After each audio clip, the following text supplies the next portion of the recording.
Assalamu alaikum warahmatullahi wabarakatuh.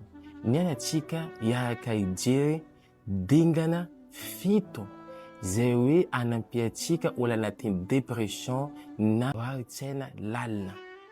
Vanalohany dingana vanalohany ome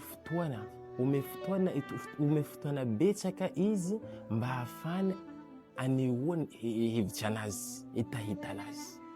Faharoa, tsy avela irery izy fa mieza miaraka aminazy foana. Kazambela irery izy fa anao zany mieza miaraka aminazy. Fahatelo, tsy tokony manome direct conseil, tonga de manome conseil, manome fananarana tsany avatsany fa ambela ameza fotoana izy fa sy tonga de hoe manome conseil izy ka manao amile fotoana izy mandalo fotoana sarotsy zay.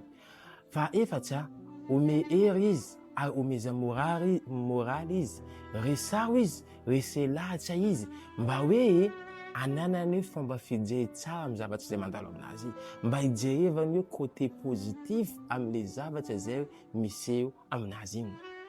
Fahadimy, dokafo izy, ambonia moralinazy, ambara izy iny le qualité zay hoe tsara aminazy, iny le valeur zay misy aminazy, zany omeza izy zavatra zay. Ary fahaenina, miara-mioro, miara-miaritra, miaraka aminazy anao amin'ny zavatra zay mandalo aminazy.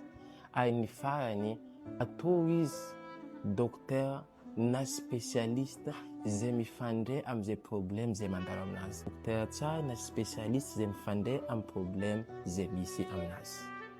Zay no torohevitra azo ampita baka aminay aty satria ka zay hoe misy marobe amin'ny fotoana zay iainantsika zao ty.